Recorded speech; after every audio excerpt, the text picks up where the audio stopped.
present The Late Edwina Black, a mystery thriller by William Dinner and William Morum, with all the members of the original London theatre production, Stephen Murray, Catherine Lacey, Raymond Huntley, and Beatrice Varley. The Late Edwina Black.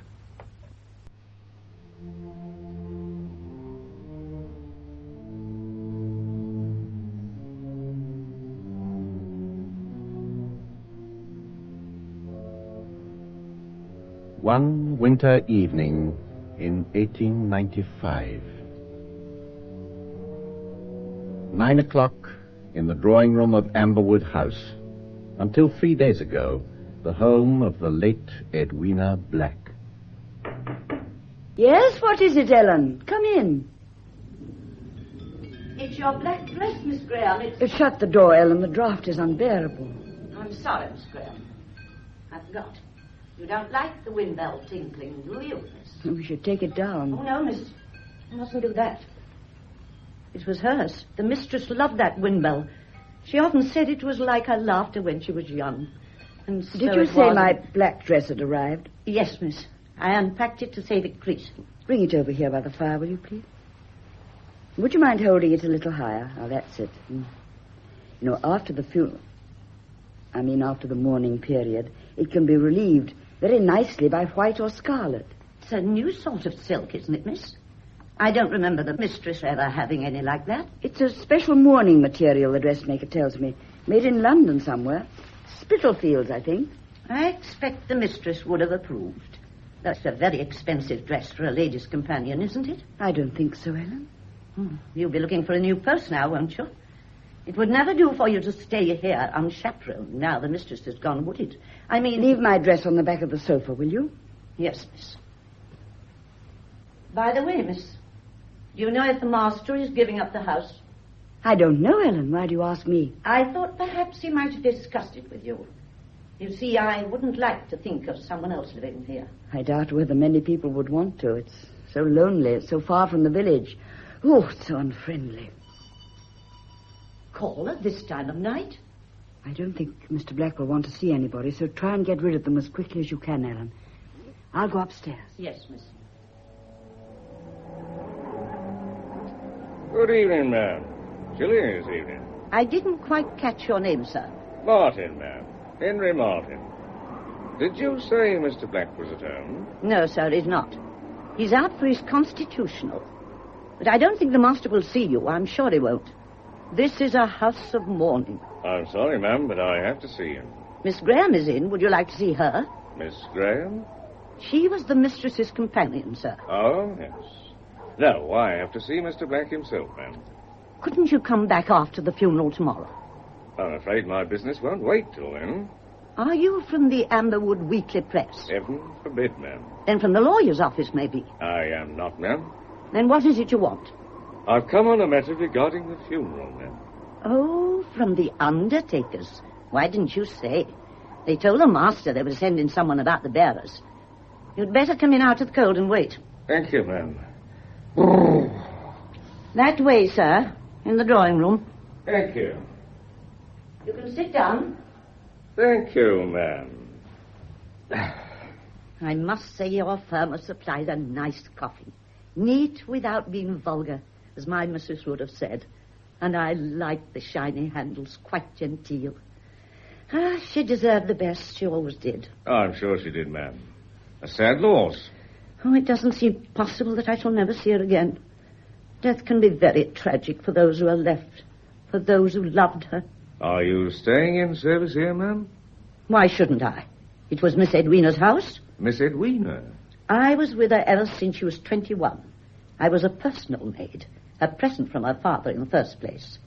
No servant ever had a better mistress. Oh, I'm glad to hear that, ma'am. And now she's lying up there, upstairs, just waiting to be buried. Oh, I mustn't keep talking about her. I mustn't. It brings her back to me so. Keep busy, ma'am. That always helps. Well, I've certainly got plenty to do. Jellies and cakes and hams for the funeral tea. You've no idea how grief makes people eat. How's the master taking it? Quite well, thank you. I no doubt his schoolmastering keeps him from brooding. Boys can be little devils. I know, I've got a couple. He's too easy with those hooligans. They just take advantage of him. You can't be too soft with boys. I agree, ma'am. I ought to have charged them for a week. Well, I mustn't waste time like this. I suppose you'd like a glass of beer while you're waiting. Miss Edwina always liked me to do that, even for anybody who was nobody, as you might say. Oh, I'm not much of a one for beer, ma'am, but I wouldn't say no to a nice cup of tea. Tea at this hour of night? I'm very partial to a cup of tea. I could drink one almost any hour of the day. Maybe you can, but I never make tea in this house after 4:15, and I hope I never shall. It's beer or nothing. Then, nothing, thank you, ma'am. If you'll excuse me, I'll just go outside and tell my cabby not to wait. Well, you'll have to walk to the village if you do that. Miss Edwina got rid of our pony and trap after she took to her bed. Well, it's only about a mile to the village, isn't it, ma'am? You know your own business best. I can walk. I'll be back very shortly. Ellen, who was it, Ellen? Oh, just someone to see the master about the funeral. Oh, good evening, sir. Good evening, Erin. Who was our caller? I've just seen the cab in the drive, so I came in by the back door. It's a Mr. Martin, sir.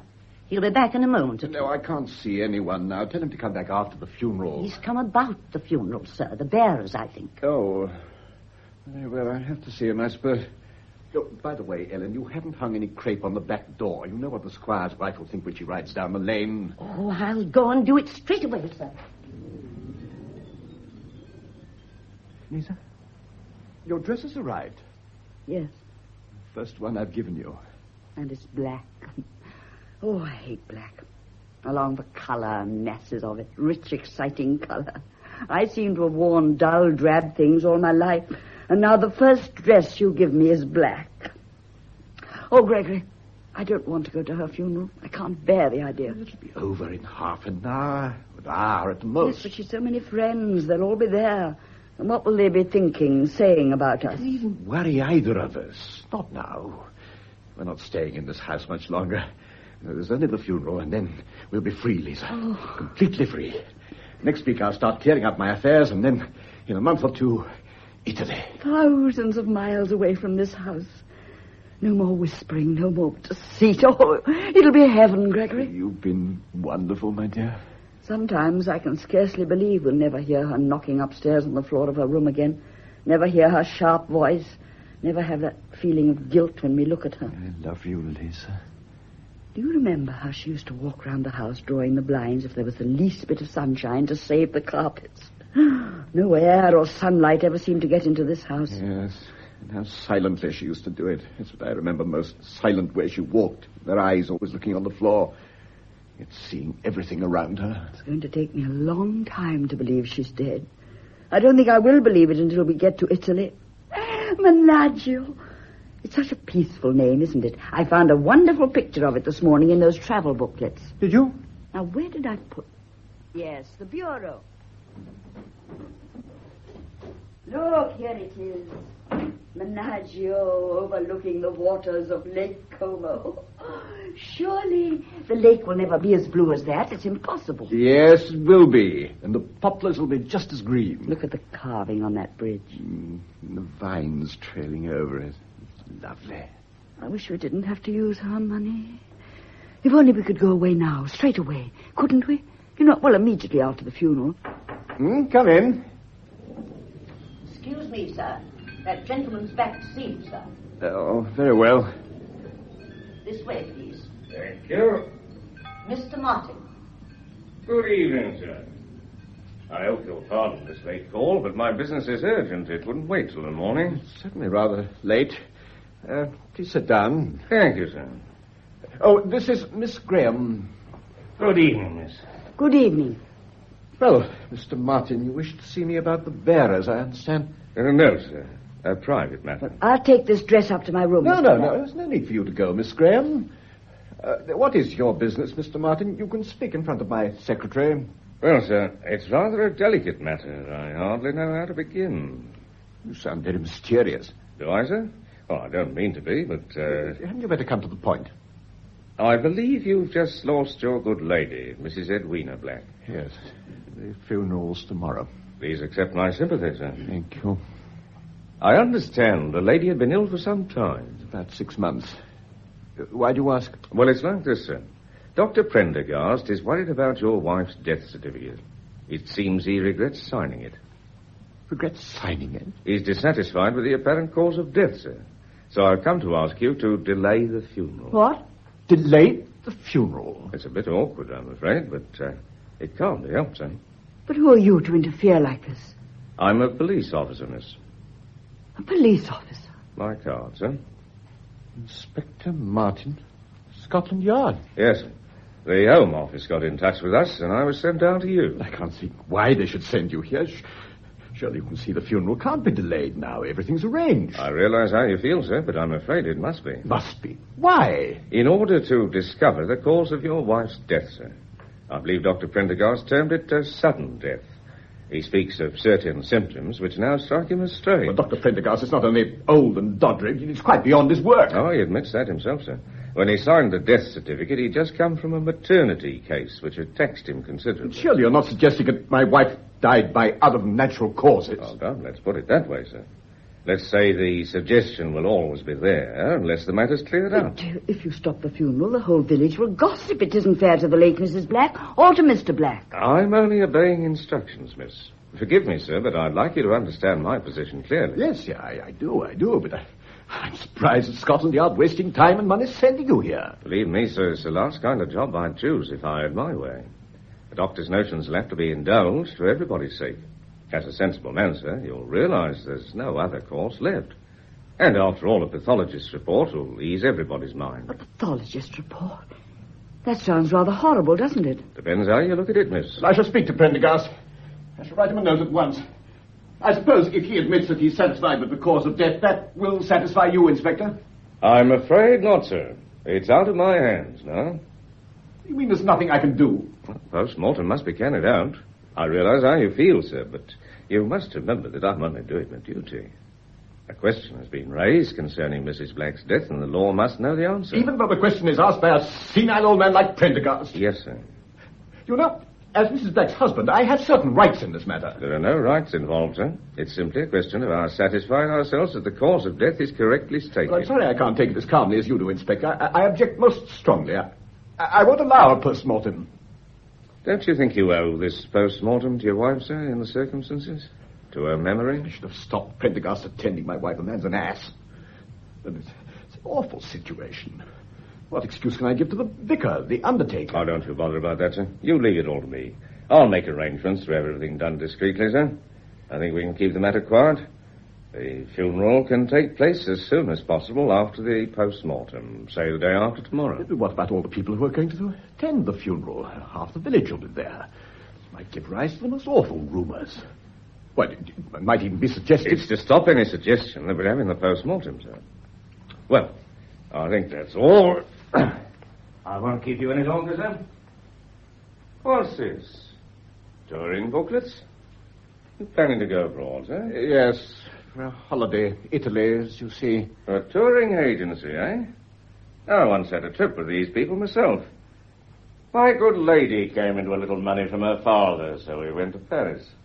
But you're going much further afield. Oh, I don't know, Inspector. I should probably do a great deal of travelling now. Bit of a stay at home myself, sir. Nothing I like better than to potter about my bit of garden at Streatham. Well, I'll be off. I expect I'll have the report through by Thursday. You'll keep me informed, I suppose. I'll come down at once, sir. Good night, sir. Good night, Inspector.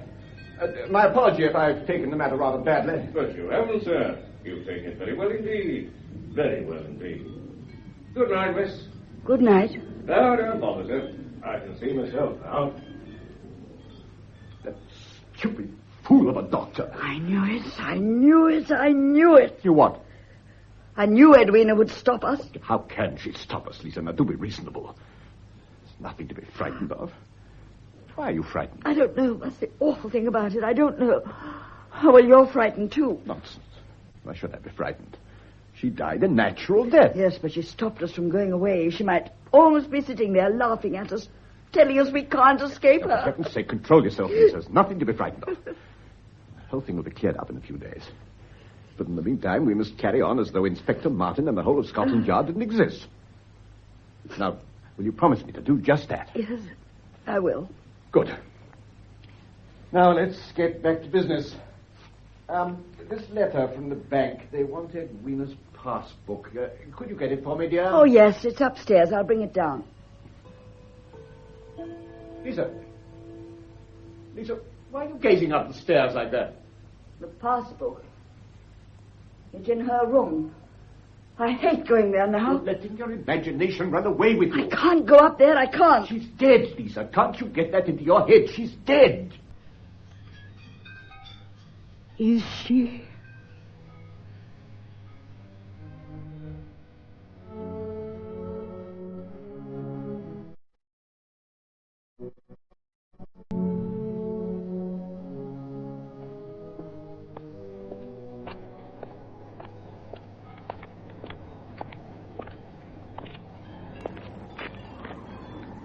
Large garden you've got here, ma'am. It won't be if you take much more of it upstairs on your feet. Don't worry, ma'am. I'm being careful. You've been in and out of Miss Edwina's room 20 times this morning. Well, ma'am, I believe in being thorough. The job's worth doing. It's worth doing well. By the way, what's that Mr. Black I heard just now? No, it wasn't. I wonder where he is this morning. I've already told you I don't know. Regarding the sick room, ma'am, you're quite sure you moved nothing from it? You keep asking me that. I've already told you that nothing's been moved to my knowledge since her death, except the things you took away the other day. You're certain, ma'am? I am, and the way you keep asking. My good lady always says I need telling everything 6 times, ma'am. She asks for it, marrying a policeman. Oh, good morning, miss. Good morning, Inspector. Weather looks uncertain, doesn't it, miss? I guess I'll have a wet journey home.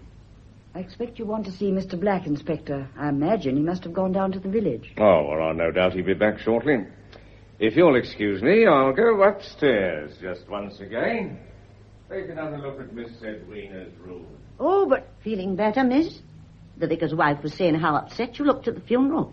Of course. Well, so are you, Ellen. Naturally, miss. I loved her. Is that you, Gregory? Yes, back at last, Lisa. It's 12:15 already. The morning's nearly over. The stonemason buttonholed me as I came through the village. Edwina's hardly buried 3 days before the old man's on my track. He proposes to erect an elaborate tombstone. Gregory, the inspector's here again. Oh? He's up in Edwina's room. Did he say anything? No. The post-mortem took place 4 days ago. Surely he must know the result by now. Found the fellow. Hush, Gregory. He'll hear you. Well, I'm angry. I have the greatest respect for the police, but I prefer them at street corners, not in my house. How long's he been upstairs in A Edwina's long room? time. He's on and off for over half an hour. Why don't you go up and see him? Yes. No, I think I will. Well, no, perhaps it might look odd being so anxious. Well, it's natural for you to want to know you were her husband. Oh, do go up, Gregory. But, give him another 5 minutes. Come in. Excuse me, miss, it's your laundry, miss. She starched the collars better this week. Thank you, Ellen. That policeman's upstairs again, sir. So I hear. He appears to regard my house as a hotel. You'd no right to let me think he was an undertaker's Well, he won't be here after today, Ellen. He seems very curious, doesn't he, sir? He's been asking me all sorts of questions. Indeed? What sort of questions? About the house and Miss Edwina, when you and she first married. I hope you didn't gossip. What could I gossip about, sir? No, nothing, of course. But I meant that... Well, your mistress was inclined to lose her temper and say the most unwarrantable things to us both, wasn't she? If she lost her temper with me, sir, she was always justified and... Hush, Ellen. The inspector's coming downstairs now. Poking his nose into her room, it's indecent. Morning, Inspector. Good morning, sir. I'll get along and prepare the lunch for 2. Just a moment, ma'am. There's something I want to ask you. Me, sir? Yes. May I sit down, sir? Yes, do. Thank you. Rheumatism in my knee. Always gets me when the wind's in the east. Now, ma'am, you were telling me just now that you acted as nurse to your mistress. And a very good nurse, I expect you were, too. I did my best, sir. And you'll be responsible for carrying out the doctor's instructions. Yes, sir. For example, you'd see that she had her medicine without fail. Of course, sir. No point in having doctors if you don't do what they say. A very reasonable attitude, ma'am. And by the same token, you might say there's no point in having policemen if you don't tell them the truth. Naturally, sir. Mr. Black thinks they cost enough anyway. Indeed, ma'am. Well, we'll see he gets his money's worth. Now, you're sure you always gave your mistress her medicine, night and morning, and that you never forgot once? Yes, sir. Then we have a little mystery, ma'am, because a post-mortem reveals no traces of medicine at all. Well, she had it, sir. I don't think you're quite telling me the truth. Not telling the truth. Science is very exact. If she had it, we'd have found traces of it. You ought to know better than to lie to the policeman. Well, I... Yes? I tried to make her take it, sir, but she never would. She'd just pour it away. Once she ruined a bottle of toilet water by pouring it into that, and she made me promise not to tell the doctor or anyone. I see, ma'am. An obstinate invalid, eh? She didn't like the stuff, so she got rid of it. She used to say it tasted horrible. And I don't think it would have done her any good anyway. Well, ma'am, that solved my little mystery. And now I'll not keep you any longer from preparing your lunch for two. Yes, sir. Ellen, perhaps the inspector would like some lunch? Oh, it's very kind of you, sir, but I have to catch the 1-5 to Paddington. No, I wouldn't say no to a cup of tea. Tea for the inspector, Ellen? Tea before lunch. Well, of course, if you say so, sir. A very spirited lady, sir. Inspector, I really cannot see it. It matters now whether my wife took her medicine or not. Well, sir, when there's a post-mortem, we get a report, and then every little detail has to be checked. I know what the official mind is like, but I hope that now you're satisfied and we've seen the end of it. The end, sir? I'm afraid you don't quite understand. It's more like the beginning. Beginning? Yes, sir. It's my unpleasant duty to tell you that we've discovered arsenic in your wife's body. Arsenic? Yes, sir. Arsenic. Good heavens, are you suggesting my wife died of poisoning? Well, that would be the inference, sir. Her medicine. Prendergast must have made a mistake in his dispensary. But you just heard the housekeeper say that she never took her medicine. Well, she might have taken one dose, an overdose. An overdose might make her ill, sir, but it wouldn't kill her. Besides, I've traced all the medicine bottles, found them in the local dust tip.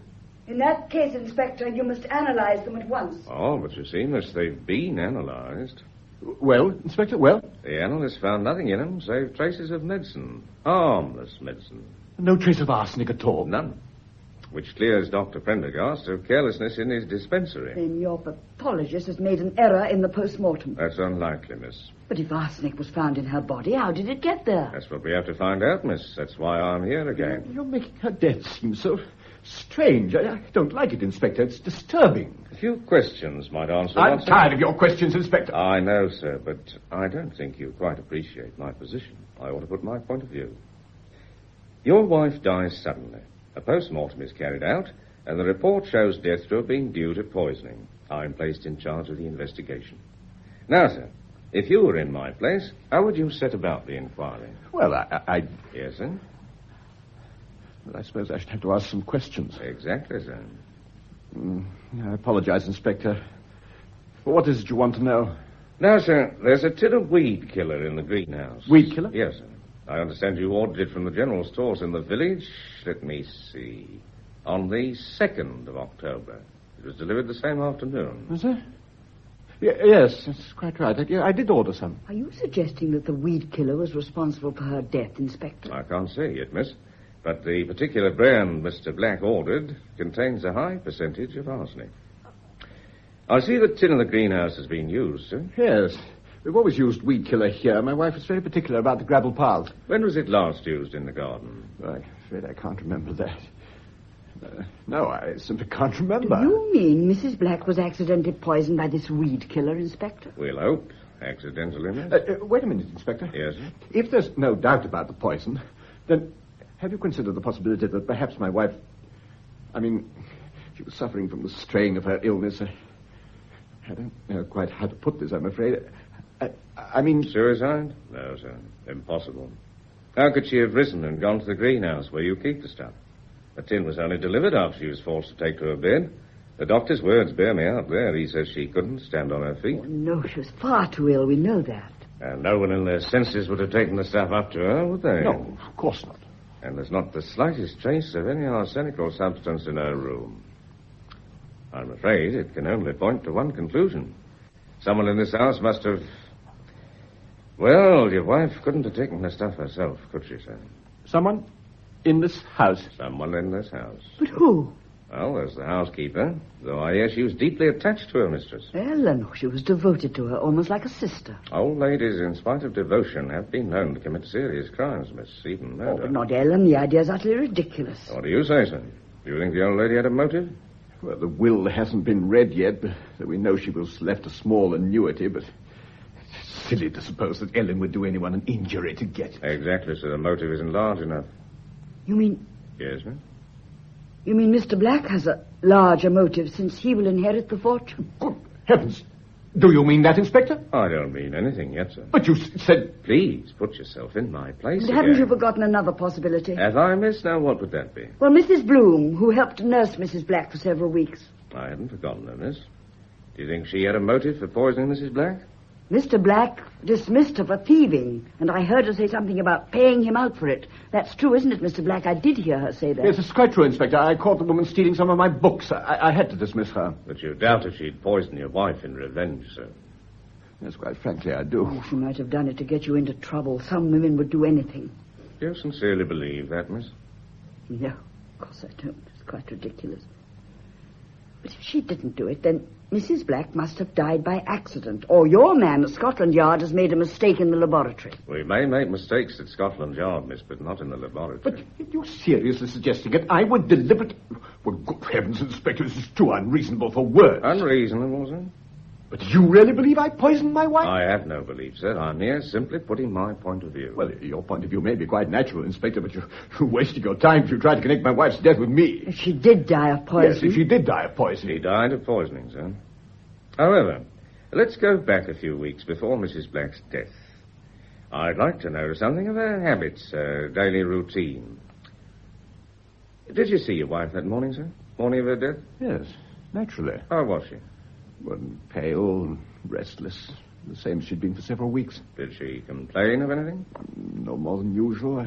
I mean, she spoke naturally enough of the monotony of lying in bed on a sunny day.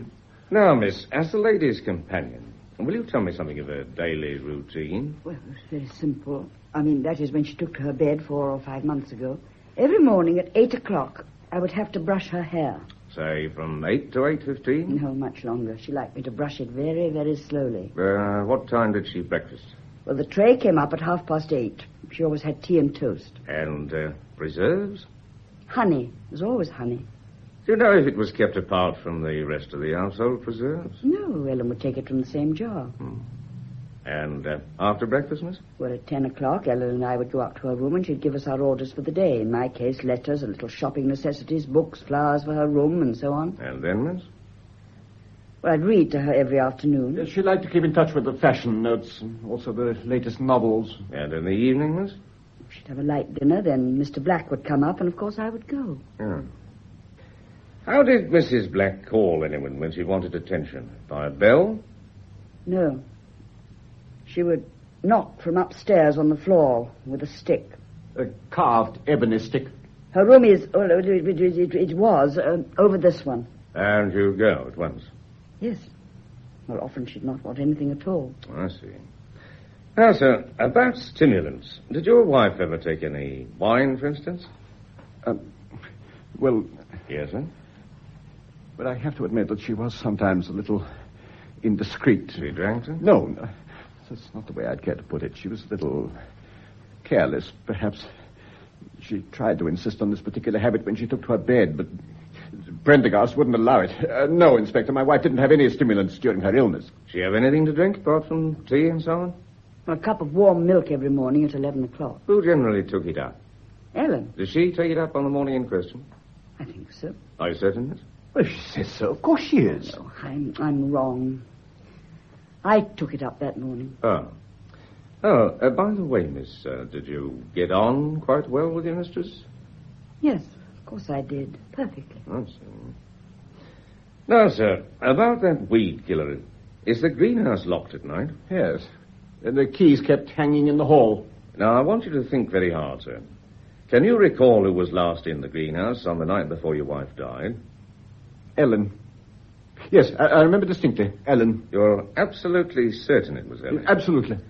I see in my book I've made a note that Ellen is under the impression that someone else locked the greenhouse door that night when I asked her very tactfully. She said Miss Graham watered some plants. I did, in the greenhouse. So she says, miss. Did you, Miss Graham? Well, I must have done if Ellen says so. Did you notice whether the tin of weed killer was in its usual place, miss, on the shelf? No, I didn't notice. I can't say. I thought perhaps as you were the last But there. how could Elizabeth... I mean, Miss Graham... No, it would turn out to be so important. And your wife died the next morning about 12 o'clock, sir. Yes. Yeah. Well, I don't think there's anything else at the moment. I'm sorry we've delayed you from taking your holiday, sir. I hope you'll soon bring your inquiries to an end. I'm anxious to leave Amberwood in a week or two. But you wouldn't want to go with Mrs. Black's death not satisfactorily explained, would you, sir? No, of course I wouldn't want to do that. You were going to, Egypt, wasn't it? No, Italy. Ah, yes, of course. I saw those touring booklets, didn't I? Were you, going alone, sir? Why'd you ask? Oh, just curiosity, sir. Well, I don't know yet. They make those booklets very attractive, don't they? Those you had were ordered some time ago, I believe. I remember noticing the date when they were sent out. Travel agency always rubber stamps them before posting, as you probably noticed. Those you had were sent here about 5 weeks before the lady's death. Really? Yes, that's quite right. I don't mind telling you, sir, that puzzled me a bit. Why? Oh, 5 weeks in advance of the lady's death seems a little pessimistic. Pessimistic? What do you mean? Oh, nothing, sir, really. Just that it was fortunate you had those booklets already here. I ordered those booklets in advance because I'd often thought of going abroad. But you didn't order them, sir. I beg your pardon? You sent for them, miss, didn't you? Yes, I did. But why have you been asking me, Inspector? Why hide the fact that you knew Miss Graham had sent for them? You've been making strange suggestions because they were ordered 5 weeks in advance of my wife's death. You've been making quite a mystery out of it. Why? Not at all, sir. I merely imagined Miss Graham sent for them at your request as a secretarial duty, sir. Oh, I see. 12:30. Our mine is off. Inspector, Mr. Black did not order me to send for those booklets. I got them on my own initiative. Then, you were very wise, miss, getting them so well in advance. Very wise as it happened. Oh, My apologies for having to bother you again this morning, but that greenhouse was worrying me, and who was there last? Well, I'm off to London now. I shall be back tomorrow morning, sir. Should either of you require me? Well, why should we require you, Inspector? Oh, I don't know, sir. You may discover something that I've overlooked. overlooked? Overlooked. Well, good day to you, sir. Good day, miss.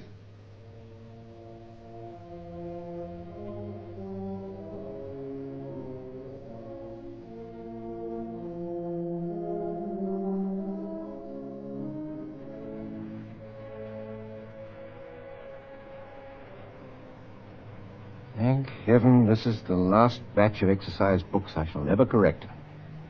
Now that I'm free of the school, I can't think what possessed me to enter the teaching profession.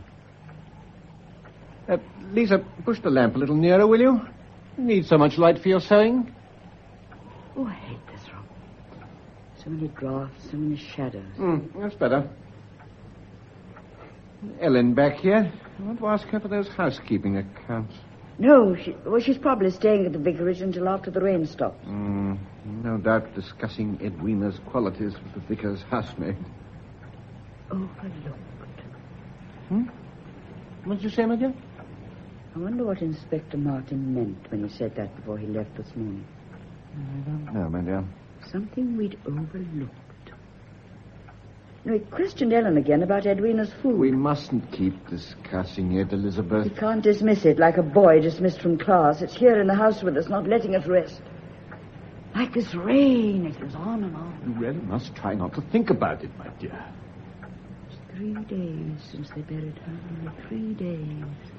72 hours, thousands of minutes.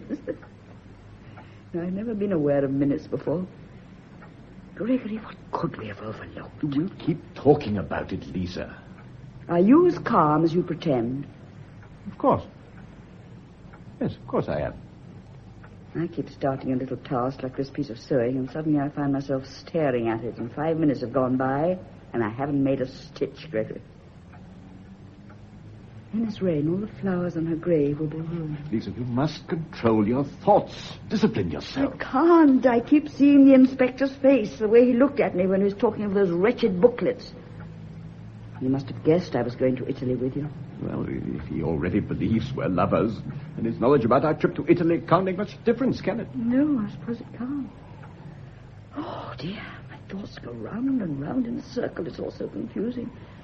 And how I've always hated confusion. Elizabeth, come and sit here beside me. That's better. Now, try to keep your mind on Italy, on Menaggio. I'm certain we'll be there in less than 3 weeks.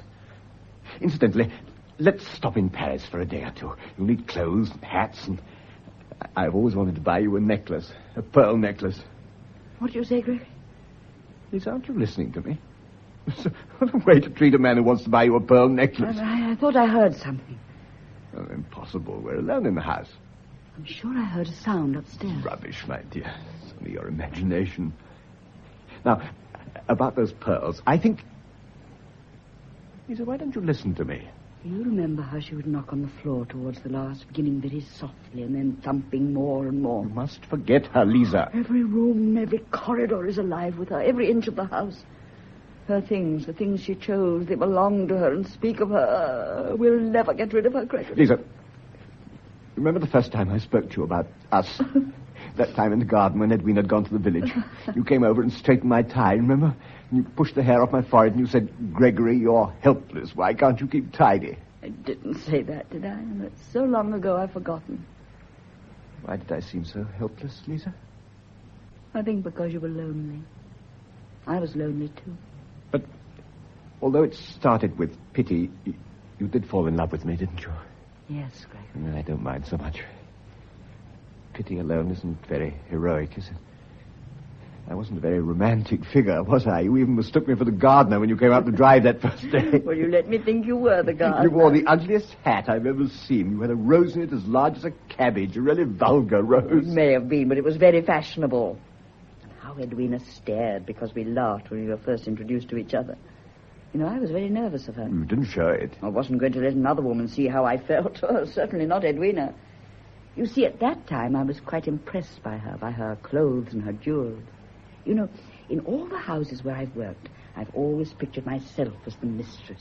I would tell myself how money, luxury, travel must give one a feeling of such confidence. Money can do other things, too. In the hands of someone else, it can be a weapon, a reason for telling you 50 times a day that you're fortunate to have servants, a comfortable home, when your salary as a schoolmaster is only £125 a year. Didn't you see what she was like when you first met her? Lonely men are often blind, Lisa. Oh, I suppose she told you her money didn't matter, that it was a gift given with a full heart. Oh, she was so easy to read, wasn't she? She's gone now. She can't hurt us anymore. We said we were going to be happy. We are. You do believe that, don't you? Oh, it's hard to think of happiness for all... No use worrying, my dear. Something will soon turn up to prove the whole thing a mistake. Of course it will. We're together, aren't we? We have each other, haven't we? Yes, we have each other. She's the only safe thing left. Gregory, that was the door of Edwina's room. No, it couldn't be. It was, I'm sure of it. Oh, nonsense. Oh, she's clinging to the house she loved. Well, that door's locked. I locked it myself. Oh, Ellen's left the box room door open. You know how careless she is. Well, how could it have been Edwina's door? She's dead and buried. No, it couldn't have been her door, could it? My dear, you're trembling. My nerves have been dreadful since Inspector Martin came Silly here. to let him upset you so much. I can't help it, Gregory. You've got no reason to be nervous of him. He's just an ordinary man carrying out his duty. Why should it upset you? You've got nothing to conceal. Silly of me. I know it's silly. It isn't as if you have anything to conceal. He's just an ordinary man, a homely, ordinary man, just a man who likes pottering about in a garden. I expect he has a wife who's ordinary, too. Why are you so nervous of him? I think it's because he's ordinary that he frightens me. You know, when I was little, I had a doll. It was an ordinary doll with a smiling face. One day, the gardener's boy was clipping a hedge. He cut his finger, and some blood dropped on my doll's face. I screamed. She suddenly changed, suddenly become frightening. Just as the ordinary things in this house are changing, just as the inspector... I must stop this. Oh, what made me think of that doll? I can't imagine why the inspector should frighten you so much. He's ordinary, yet there's something behind his eyes. Perhaps it's power I see there. Power of what he represents. For the first time in my life, I can feel the whole weight of the law behind that ordinary man. Surely the inspector can't believe we had anything to do with Edwina's death. Surely he can't. We said we wouldn't talk about it anymore. No. I must get on with my corrections. Shall I help you? Give me some of the exercise books. There you are. It's composition. I gave them the French Revolution as a subject. Well, I know a little about it. The French found the guillotine very useful for cutting with. Master Smith understates a little, doesn't he? Louis XVI and Marie Antoinette, spelt wrongly, and the Constitution, spelt wrongly. Do you want me to correct the spelling as well as the English? Do you want me to correct... Gregory, why are you looking at me like that? What do you mean? You must control your imagination, Elizabeth. Yes, I know I must. I'm giving way far too much. No, we've done nothing wrong. We've just made a mistake, a dreadful mistake. That pathologist made an error. Yes, of course, of course. After all, who'd want to poison her? Mrs. Bloom, Ellen, why should they?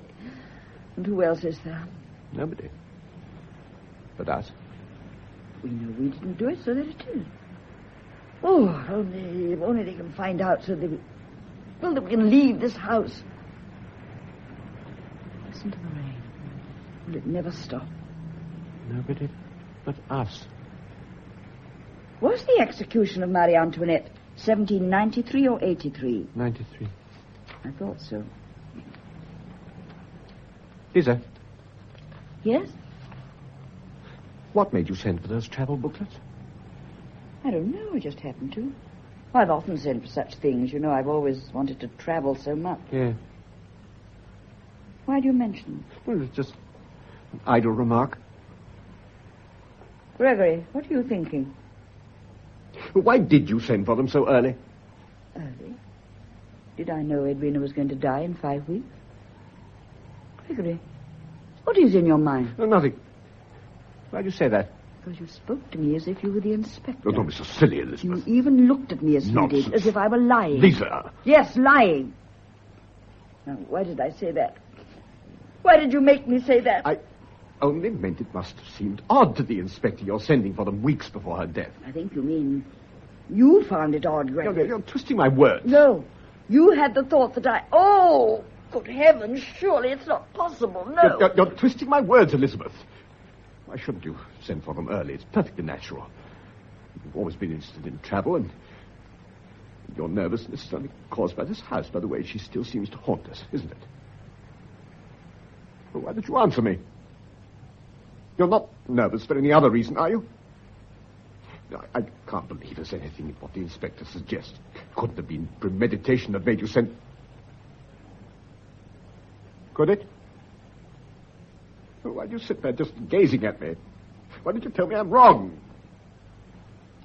Lisa, she was in her way, wasn't she? I don't like saying that, but she was, wasn't she? And you saw how much I needed you. And because you loved me... Lisa, did you? No, answer me. If you did, I'll understand. I love you, Lisa. I love you. I must know. You believe I killed your wife. You believe I poisoned her. How dare you doubt me like this? Do you realize what you're saying? Do you think I would be capable of murder? No, don't use that word, Lisa. Please don't use that word. What you're accusing me of? Murder. Yes. A woman could do it because she loved him, and he have. Besides, I hated Edwina. Yes, Gregory, I hated her. And I wouldn't let you see it. She was cruel. She was horribly cruel. Always making me aware of my place. Always patronizing me in front of her friends. My companion, Miss Graham, such a household treasure. I'm not accusing you, but she was poisoned and in this house. And there's only the two of us, isn't there? You and me. The inspector thinks one of us did it. It's no use trying to deceive me, Gregory. You really believe I did it, that I did it because I loved you. Gregory, how can you accuse me? How can you? I'm not, my dear, I'm not. For all last night, all day, I kept telling myself something would happen to prove it was a mistake. And just now, I couldn't any longer. It is a mistake, Gregory. Please say it is a mistake. Please say it. I wish I could believe the pathologist was wrong, but I can't any longer. My brain won't let me anymore. My brain tells me she was poisoned. And if she was, who did it? I swear to you, I didn't do it. Very well. Now, let's forget all about it. It's 9 o'clock, and we haven't had anything to eat. We can't go on accusing each other like this. But I haven't accused you, Gregory. Ellen left everything ready on a tray before she went out. So we might as well dine in here where there's a fire. I'll clear away my books and things. It's not raining so hard now. Hold the door open for me, please. Let me take the tray while you put on the cloth. Thank you. Lisa, can't you forget what I said? It wasn't my fault. It was this house. It's affecting us somehow, making us say things we don't mean. It's alive with malice. She's alive, Gregory. Only in our minds, Lisa. I feel at any moment she may quietly walk down those stairs again, smiling as she used It's to. only in your mind, Lisa. Why should we think of her? We know we didn't kill her, either of us. Trust me, Lisa. Surely you can trust me. Yes, people can't change so suddenly. Not people you love. And now you must eat, my dear. It's nearly an hour past your usual time. Well, sit down at the table. I'm not hungry. It's picnic fashion, I'm afraid. I told Ellen not to bother. See, cold chicken, salad, a trifle I made for you myself. Shouldn't have bothered. Cheese and biscuits would have done. But you like trifle. Gregory, I wonder what would have happened if we told Edwina. Told her what? About us. You never wanted to do that, did you? No, what would have happened? There'd have been the most dreadful scenes. I should have had to leave the school. You had no money and Edwina was ill, I know. Compromise. It's always compromise. It's not fair of you, Lisa. Why did you never change her doctor? Well, you know she'd never have anyone but Prendergast. Her faith in him was pathetic. But you should have insisted. Well, surely it was kinder to let her have him if she wished. There was no hope of saving her. It was only a question of time. Yes, perhaps a year, 2 years. That's a very long time. Did you know she was leaving you her money? Yes, but don't go on like this, my dear. You're worrying again. Yes. Lisa, we said we'd trust each other. I'll make some coffee. No, I don't want any tonight. But it's already on the stove. It won't take a moment. Oh, very well. No, it isn't mocha. Which isn't that awful stuff from the village store. You know, I can't drink that. But I'm afraid we're out of mocha. What does Ellen do with it? Ellen? You should say Mrs. Bloom. She hasn't stolen from the kitchen, too, has she? I should have prosecuted that woman. I was far too lenient. You should have done it months ago. Well, I would have done it if I'd known she was stealing from the sick room. Sick room? I told you. I saw her take a brooch from Edwina's jewel box and put it into the pocket of her cloak on the very morning Edwina died. No, you didn't tell me. Well, I thought I had. So much happened that day, I must have forgotten. Gregory, you say you saw Mrs. Bloom take a brooch from Edwina's jewel box and put it in the pocket of her cloak. I just told you so. On the morning Edwina died? Yeah, in the sick room. But you were only in the sick room twice. Once when I was there at 10 o'clock with Mrs. Bloom, and not again until Ellen called you to the bedside at 12. Yeah, I was in the sick room twice. What of it? I gave Edwina her milk at 11 o'clock.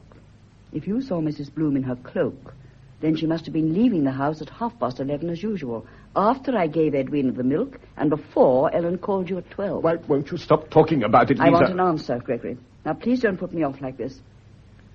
What is your reason for not telling me you were in the sick room after I gave her the cup of milk? Well, the explanation is quite simple.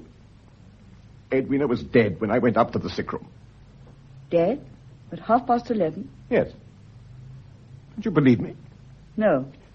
Lisa, listen to me. Why don't you help me instead of disbelieving everything I say? We're lost if we go on like this. Why don't you help me? Gregory, if you killed her, then you've destroyed every hope we have. Every hope. How could we live together, love each other with death between us? But I'm innocent, Lisa. You've got to believe me. Gregory, you swear you're innocent. Yes, Lisa. I swear to you I didn't kill her. I swear it on the Bible. Look, here's Edwina's Bible. Lisa, I swear I did not kill my wife. Oh, Gregory, please forgive me. You shouldn't have doubted me.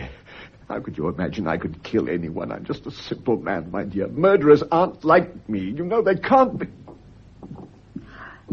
Lisa, what's the matter? I know I can hear something this time. No, it can't be. You can hear it, too.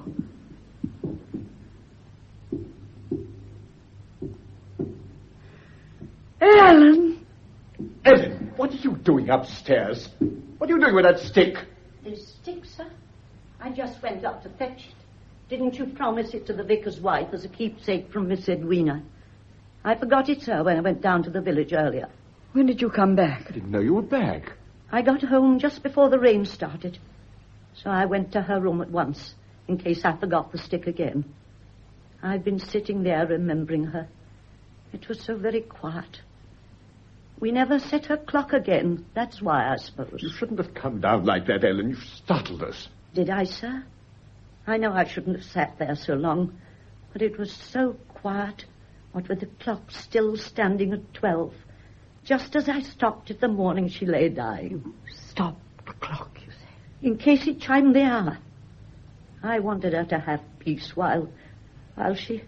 Do you remember, sir, how still and peaceful it was in the room when I did that? And how my Miss Edwina just looked at us... That's enough, Ellen. I'm sorry, sir. I'll just put this stick in the hall stand. The vicar's wife is sending a girl for it tomorrow. Shall I make you some coffee or cocoa, sir? No, thanks. Very good, sir. Good night. Damned old fool. No, I can't work. Look, come and sit by me, Lisa, and let's talk about our tour to Italy. No. What is it? What is it? You said Edwina was dead when you went up at 11:30, but she wasn't. Ellen's just said she stopped the clock at 12 when Edwina lay dying, not dead. Edwina was alive when you went into her room at 11:30. What were you doing in that missing half hour? Lisa, if you loved me, you couldn't talk like that. I never harmed her, Lisa. I'd never kill a human being. How could I? Gregory, will you tell the inspector about your visit to the sick room? You really want me to do that? An innocent man would do it.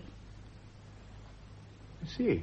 You want me to shoulder the blame for her death because you're afraid of the police. Yes. Yes, you want me to be guilty. You should have been more honest with me. You should have confessed it when I asked you. You poisoned her. What? You poisoned her because you've always wanted luxury.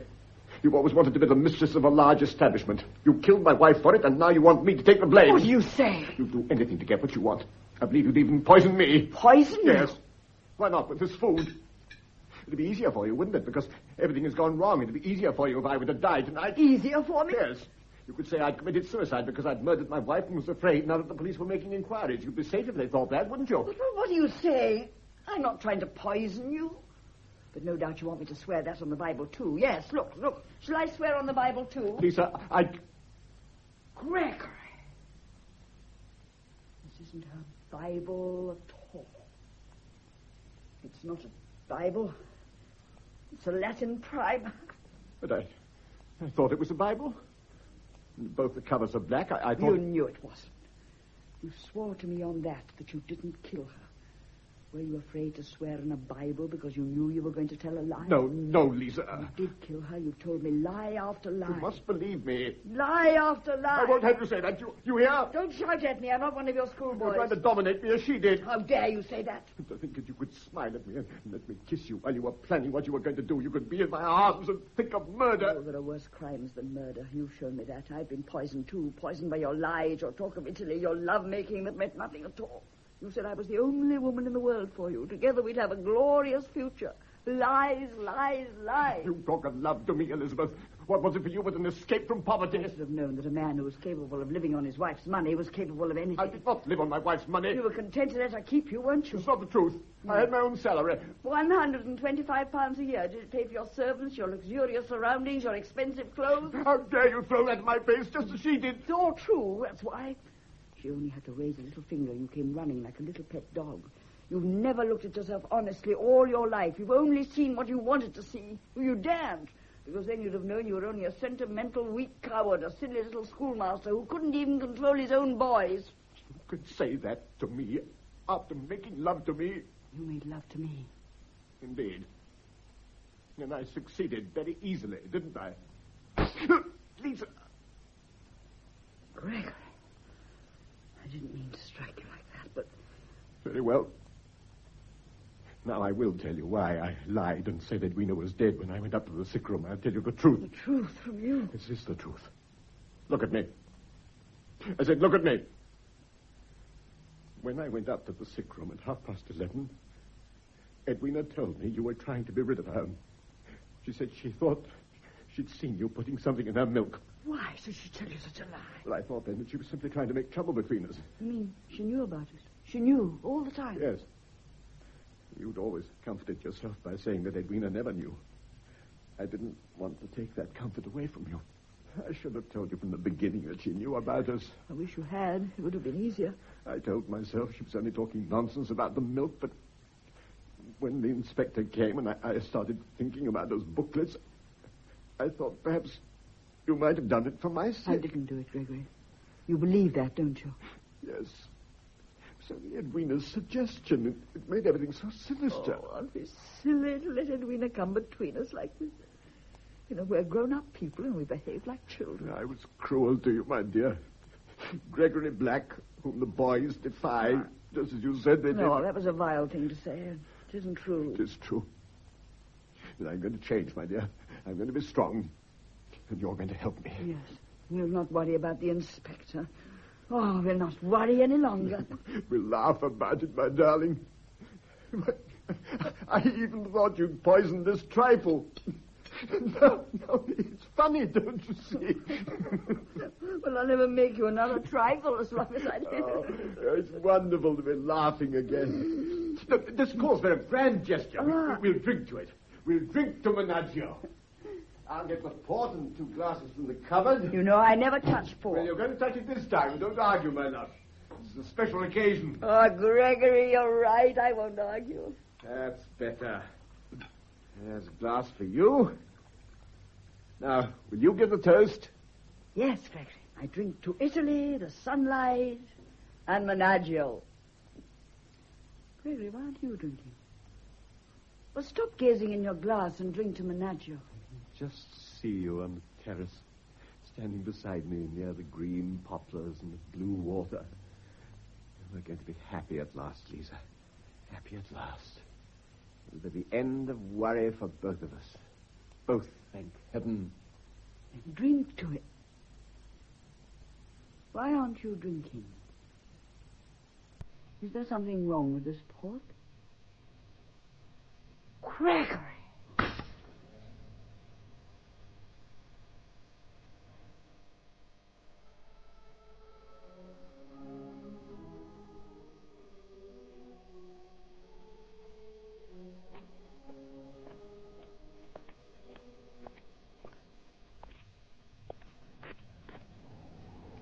Oh, I didn't know you were out this early in the garden, sir. I've been down to the village, Ellen, to fetch Prendergast, so I came back across the field. How is she now? She fell asleep about 8:30, sir, after she got over another turn of sickness. I'll close the window if you don't mind, sir. These early mornings are far too cold for me. Prendergast was out on a case. His wife said she'd send him up directly he got home.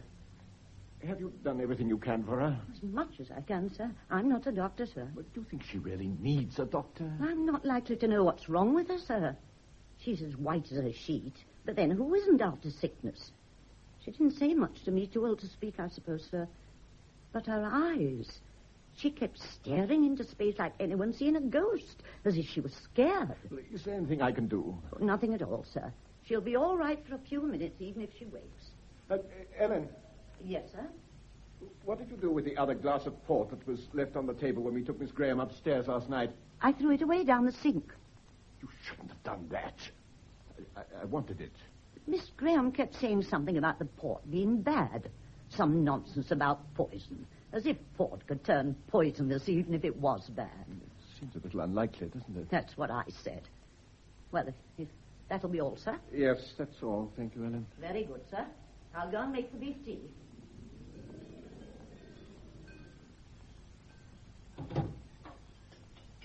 What are you doing with that bottle, Gregory? Lisa. I thought you were too ill to leave your room. I am ill, but I've strength enough to come downstairs to be here when the inspector arrives. You remember he said you'd be coming this morning. I haven't forgotten. I've made up my mind. I'm going to tell him the truth. I'm going to tell him that you murdered your wife and then tried to poison me. You realize that bottle of port is poison, don't you? Yes, Then put it on the table. The inspector will want it. I was going to. All these months, I never knew you. All these months. Well, here he is. Yes. You will have your wish now, Elizabeth. You'll be able to denounce me to him. He'll believe you, too. You're clever enough to make him believe you. Where are you going? Upstairs. Oh, no, you're not. For once in your life, you shan't run away. I'm not running away. You run away all your life. This time you can't do it. This is something you've got to face. Come in. Excuse me, sir. Oh, you're up, miss. Yes, Ellen, I'm up. It's Mr. Martin, sir. Thank you, ma'am. Good morning, sir. Good morning, miss. I hear you've been ill. I'm sorry. Yes, I am ill, Inspector, but not as dangerously as I might have been. Oh, I'm pleased to hear it, miss. May I sit down, sir? I've been all round the village since before 8 o'clock this morning. Hasn't done my rheumatism any good. Far too much exercise. Inspector, Mr. Black has something to tell you. Have you, sir? Well, there's just one question I want to ask Miss Graham, first of all, then we'll hear what it is. Now, miss, how often do you go to the chemist in the village? Very seldom. Now, I want you to cast your mind back to last April. You went there and you bought some soap and some tooth powder. Can you remember buying anything else? Well, of course I can't. It's so long ago.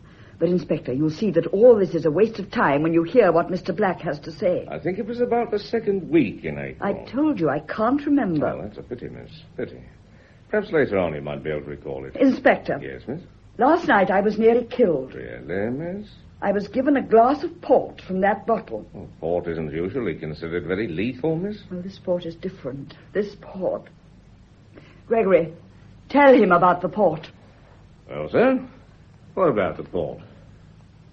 Gregory. Now, sir, tell me about this port. Well, it's poisoned. Indeed, sir. How do you know? I was violently ill after being given a glass of it. Who gave you a glass of poisoned port, miss? Mr. Black. It was perfectly harmless as far as I knew. Well, I had a glass as well. You didn't drink yours. Inspector, he poured out 2 glasses and he made me drink mine first. It was only sheer chance that I didn't drink it. Now, I'm afraid, Inspector, I must tell you that in my opinion, Miss Graham poisoned that port herself. She took just enough to make herself ill, no more. Just enough to make me look guilty when she accused me of murder. That's a very serious charge, sir. Inspector, he knows I didn't do it. Now, you each had a glass and only one of you drank. Well, where's the untouched glass? Ellen threw it away. When did you last have a glass of porter? Well, not for several weeks. And you, miss? I've never had a glass before in this house. Sir, bearing in mind that the housekeeper's teetotal and that the late Mrs. Black was forbidden by the doctor to drink, that bottle would have been in the house for some time. Yes. You're absolutely certain of that, sir? Yes. Then how is it that when I called at your wine merchant this morning, I was told that a large number of bottles of port came into this house during the last 6 months? Well, I knew nothing about it.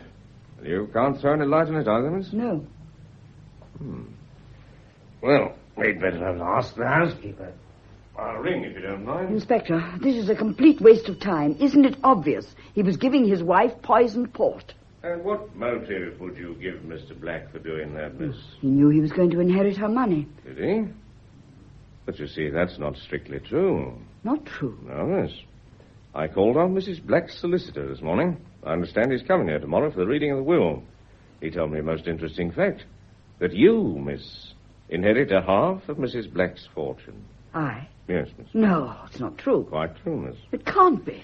Did Mrs. Black ever say anything to you about it? She did say one day she'd make me wealthy, but I thought she was just talking nonsense or playing one of her cruel jokes. You never told me, Elizabeth. Why didn't you tell me? Well, now you see, Inspector, there is a motive. A motive? Oh, yes, sir, we have a motive. But you're forgetting something. Forgetting something? You come into the other half of the fortune, so you have a motive too, sir. I wonder what's happened to that housekeeper. You know, miss, I hope you won't mind my saying so, but you have very attractive hands. Think I notice hands? What have my hands got to do with it? Nothing, miss, nothing. But they're so shapely and white.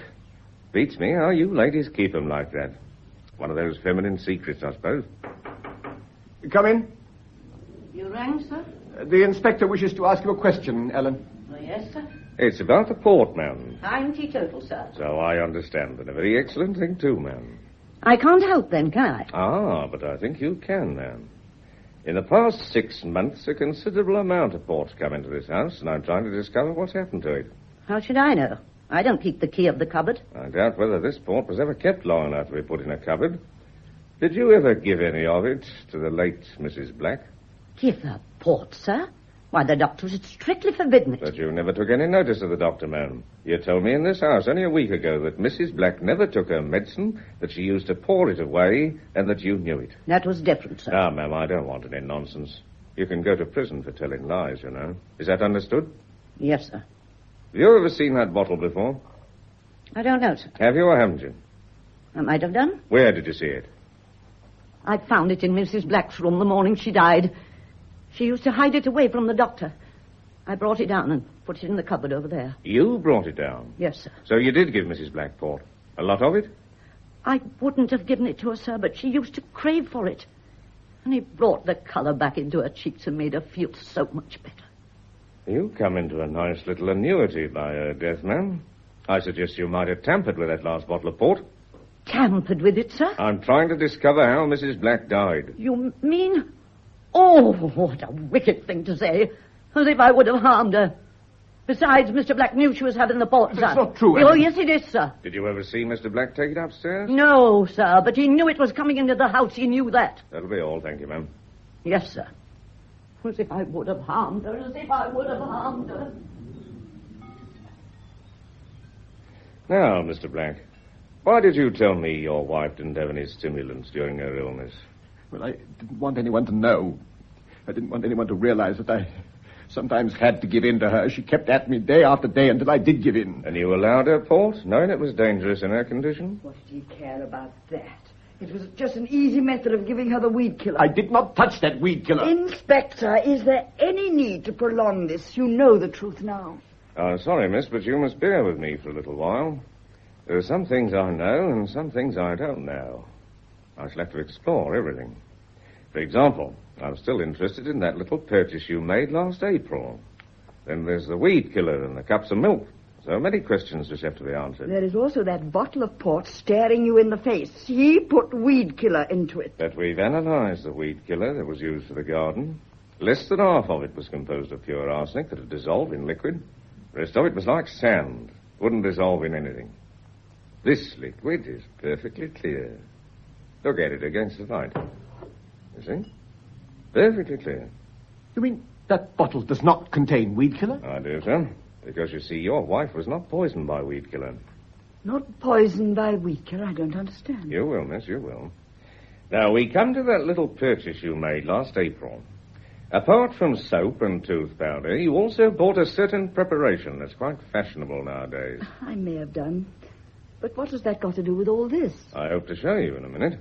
But I wish you'd try and recall that purchase. Well, how can I recall it last April? It was so long ago. I think it was for your hands, miss. Oh, yes, I did buy a preparation for my hands. Something to whiten the skin. Perhaps you can describe it, miss. Well, it was a powder which I had to dissolve in water. Exactly, miss. The chemist ought never to have sold it to you. But I suppose they're very lax in these country districts, and he probably makes an exorbitant profit out of it.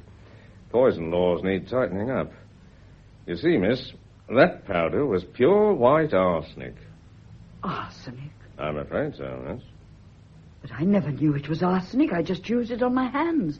I swear I never knew. Are you sure you never knew, miss? I didn't know it was arsenic. And I didn't put arsenic in that bottle of port. I know nothing about the port. I didn't even know Mrs. Black was drinking it. I should think as a lady's companion, it was your business to know what she was Well, I drinking. wish you'd leave me alone. I've told you I'm ill. I feel faint. Inspector, surely the inquiry can be closed now. You've learnt all you came to find out. Not quite, sir. Now, miss, I believe you used all that packet on your hands. Yes, I did. No, I understand. That was in April. But you ordered a second packet in June. Now, sir, as master of the house, you left all the shopping to the womenfolk. Why do you think my wife kept servants, Right, Inspector? so, sir. But there'd be little things you'd buy for yourself in spite of that. Books and so There on. isn't a bookshop in Amberwood, Inspector. No, sir. But there's a barber's. You'd have to go down to the village for that occasionally, wouldn't you? One of those things that women folk can't do for us, eh? And I dare say that on one of those little excursions you might have bought something for your wife. Some little thing she particularly asked you to get for her? No, Inspector, my wife would hardly have trusted me. Besides, she had Miss Graham to do that sort of thing for her. But perhaps Miss Graham would have trusted you, sir. You might have got something for her if she'd asked you to. Well, I might have done, yes. Exactly, sir. That's my point. You did get something for her. The second packet of powder, sir. The second packet of arsenic. I got the second packet. So the chemist says he's most emphatic on the point. I don't remember anything about it. Oh, come, sir. You've got a habit of not remembering. I remember. It was when Ellen was ill in bed with a cold, and you said you would get it for me on your way back from school. I didn't know it was arsenic. Miss Graham asked me to fetch the preparation. I just gave it to her, that's all. Now, miss, did you use all that packet on your hands? No, I didn't use the whole packet. Where is the remainder? It was in my room. Well, it's not there now. No, I must have mislaid it. You mislaid it, eh? Oh, that's a pity, miss. A great pity. Because the remainder of that packet killed Mrs. Black. Huh? Now, miss, regarding that preparation, did you always keep it in the packet? Yes. I asked because the chemist said he suggested it should be kept in a container, because long exposure to the air would discolor it. He says he generally told his customers that. But I didn't bother. Yeah, that's right, Inspector. I remember telling Miss Graham that she ought to do it when I gave her the Yes, packet. but I didn't bother to do it. But you did bother, Elizabeth. Because I saw the stuff in a silver bowl. You say you told Miss Graham it should be in a container, sir. Then you knew that arsenic was likely to go dark if exposed long to the air. Well, the chemist told me so. I wondered, sir. Because you'd have more than a passing knowledge of chemistry, wouldn't you, since you're a schoolmaster? You might have known the peculiar properties of arsenic. But I didn't know it was arsenic. I told you that. Where did you see the silver bowl? I don't remember. Where is it now? I don't know. You know, miss? Well, how can I know? I've never seen it. Oh, I find myself at a loss. Both of you stand to inherit a considerable sum of money. Both of you were in love. Both of you had access to arsenic. Miss Graham mislays a quantity of it, which later poisoned your wife, possibly in that bottle of wine. A silver bowl, which may or may not contain arsenic, and which would or would not reveal traces of this, is missing. If we could find that bowl, we could verify one or other of the conflicting stories, but neither of you can tell me where it is now. If your wife hadn't died, sir, you might have both gone on for years, the two of you sitting in this room waiting. While in the room above, Mrs. Black continued to maintain her feeble hold on life. Are you suggesting that Miss Graham and I poisoned my wife between us? People in love have been known to act in an extremely desperate manner, sir. I'm not suggesting anything, sir. I'm merely relating the facts. And the facts are not particularly helpful at this moment. I'm afraid I can only ask you to accompany me to London, where we can take proper statements and go into the matter a little more fully. You mean you're arresting us? Well, sir, let's rather say that you've been called in for further questioning. But I was poisoned by that port last night. Would I have done that myself, Inspector? Can't say, miss. There's so many stories about this bottle of port. But we'll sort it out, miss. We'll have the bottle analyzed, and we shall know all about it. It may prove to be the drink which poisoned Mrs. Black. Now, there's a train at 10:05, or is it 10:25? I shall have to look it up. It'll be a cold journey, so with your permission, sir, I think it might be a good idea if we had some tea before we left. I'll tell the housekeeper. Excuse me, please. I won't be long. No matter what he says, they'll arrest us when we get there and charge us both with murder. Why haven't you the courage to admit that you took the arsenic from my room? No, what's the use of arguing? Unless one of us confesses, they'll believe we did it together. And the more we blame each other, the worse it'll be for us. I'll make them see the truth. What is the truth? You and I were secretly in love. My wife died of poisoning. We started at a disadvantage, don't we? There have been too many lovers who've got rid of the wife who was in the way. I feel Edwina's watching all this. How she must be enjoying herself. Can't face it. They'll question me, question after question, pushing me further and further into a trap. Yes, you can stand there and say that, but you were quite content to let me take the blame to save your own skin. And so are you. Oh, it's no good, Elizabeth. We're bound together by her death, bound together by what happened to her. We can't escape her. But there's one thing we can do. Run away. Now, at once. If we can get abroad, we shall be safe. Where should we go? Menaggio? Well, there must be somewhere in the world where they couldn't find us. And what will our life be like if we ever reach it? I'll tell you, living in shabby little cafes, afraid to go out in the sun, starting an alarm if anybody knocked at the door. After a time, we'd be safe. And Edwina will be with us always. So you won't run away? No. I'll tell you why you won't run away. Because you still think I'll be convicted. That you'll be allowed to come back and spend the money you inherited through murder. And when you do come back, you'll change into another Edwina. You're even beginning to look like her. Your eyes are cold and hard. Gregory, keep away from me. You both shamed me and humiliated me. You turned me into a weak coward between you. Let me go. You're hurting me. Admit that you killed Edwina. You won't destroy me. Go on, Elizabeth. Admit it. You shan't destroy me. I won't let you. What will you do? No, nothing. That's the whole point. Nothing. You both succeeded too well. Come in. Mr. Martin tells me you'll all three be going to London by the 10:05 train, sir. So I've packed a bag for you. Thank you, Ellen. I've also packed a few things for you, Miss Graham. Now, sir, about the house. So you can see to that, Ellen? No special instructions? No. Miss Edwina was the only one who gave special instructions. But then everything had to be just right for her.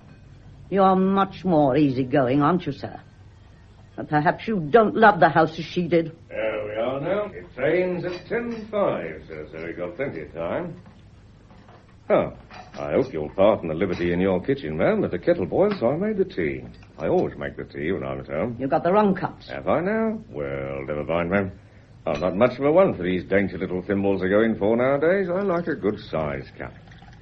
Now, miss, you'll have some tea, won't you? No, thank you. There's a cold journey ahead of us. I think you ought to have some. Oh, very well. That's right.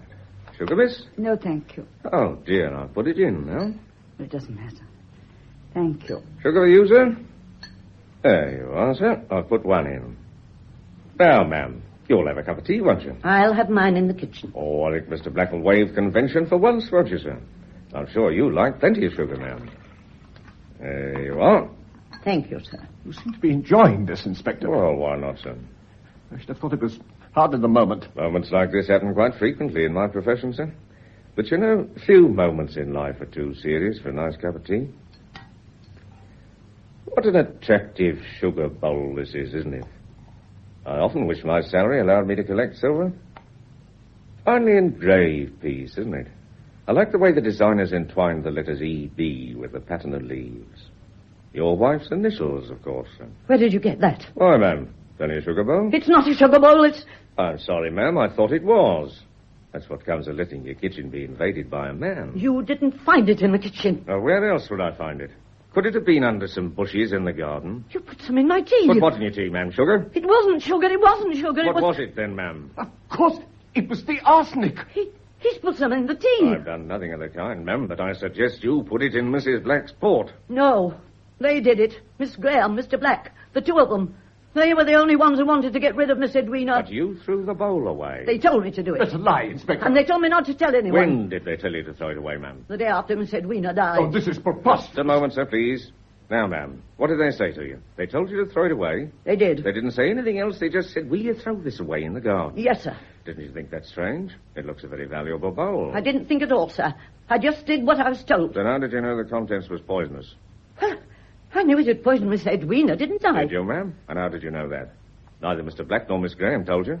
As far as you were concerned, it was just a bowl they wanted thrown away. I guessed it. No, ma'am, you didn't. I suggest you knew it was poison because you'd already given it to Mrs. Black in her port. But why should I harm her? I loved her, do you hear? And you've also stood to gain a comfortable little annuity from her death, ma'am. I suggest you stole the hand preparation from Miss Graham's room and put it into the bottle of port before you took it upstairs to your mistress. I didn't steal it. Miss Edwina asked me to get it. She said she wanted it for her hands, and she told me to put it in the silver bowl. And then you poisoned her. I didn't poison her. She poisoned herself. Oh, my, what have I said? Herself. Now, ma'am, just calm yourself and tell us the rest. Just before she died, she told me she'd taken some of the stuff in her milk. You mean her port, ma'am? She told me it was her milk. Are you sure? Sure as I'm standing here. She said she'd done it because of them, because they'd made her so unhappy she didn't want to live anymore. And she told me not to tell anyone and to throw the bowl away. And you knew that Mr. Black and Miss Graham might be accused of her death. In fact, you deliberately accused them just now. No more than they deserve. They'd hurt her cruelly, and I was going to let them suffer in return. They ought to suffer like she suffered up there in that room alone, unable to move and knowing that they were down here carrying on. If it hadn't been for them, she'd have been alive today, alive, and I've been looking after her. But she'd have died anyway, ma'am, according to the doctor. I'd have kept her alive somehow. But now you've tricked me into telling you, and everybody will know about her. I don't care what you do to me. You can send me to prison, but nobody must know about Miss Edwina killing herself. They mustn't know she committed such a sin. The vicar's wife, the whole village, they respect her memory. They must always respect it. Oh, you mustn't tell. You mustn't tell. Now, ma'am, calm yourself. You and I will go and have a little talk, shall we? Nobody must know. You mustn't tell, please. All right, ma'am. Now, you leave it all to me. Nobody must know. Nobody. Miss Edwina would never forgive me. She'd never forgive me. You mustn't tell anybody. You mustn't. Now, just leave it to me. It'll be all right. Edwina. Not you or I, but Edwina. Oh, Gregory. She wanted to hang us. She knew she was going to die, so she schemed and plotted in that damn sick room of hers. She was mad. I remember now, it was she who advised me to get that preparation for my hands. Well, she knew it was arsenic. Who else but Edwina could have thought of such a thing? Who else would have used her own death in such a way? Ellen said Edwina was poisoned with a cup of milk. But I was ill, so who poisoned... She's quieter now. She'll be all right. I hope you'll pardon that very clumsy ruse, but there was nothing else I could do. I was guessing. Till a few minutes ago, I had no inkling of the truth. Just imagine. A frail, sick woman commits suicide and causes all this misery. But where did this bottle of port fit into the picture? That's what I asked myself, sir. In fact, I've been asking myself that for the last half hour. And I can only come to one conclusion. A conclusion based on something I heard in this house 2 or 3 days ago. Do you recall it, sir? It concerns your late wife. No. I have a theory. Let me remove the cork and perhaps...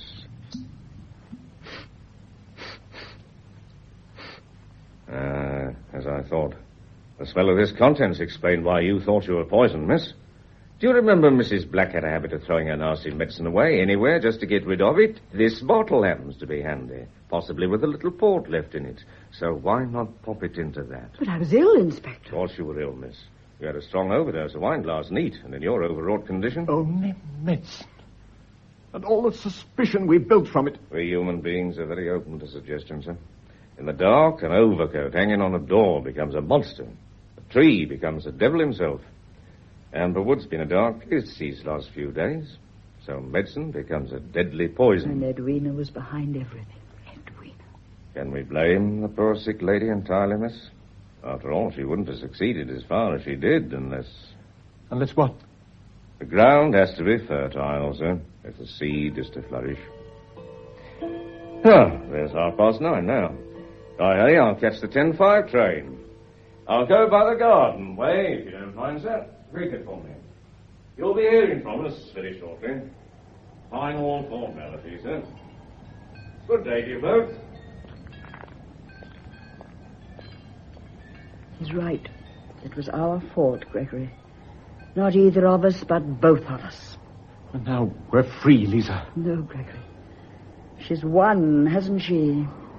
Even after her death, Edwina has parted us. But our love for each other... Our love. What a shoddy, tawdry thing that turned out to be. I think I'll go to my room now and pack. You're not leaving me? Yes, Gregory. We could try again. Could we?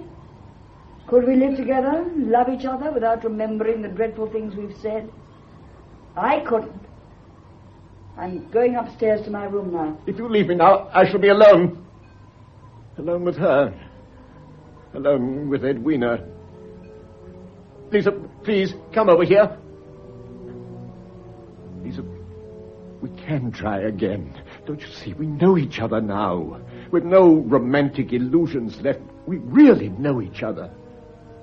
We could build on that, Lisa. We could build. Gregory, if only we could. We can, my dear. Menaggio's still there, waiting for us. Oh, Gregory. Yes, you're right. We can. We will.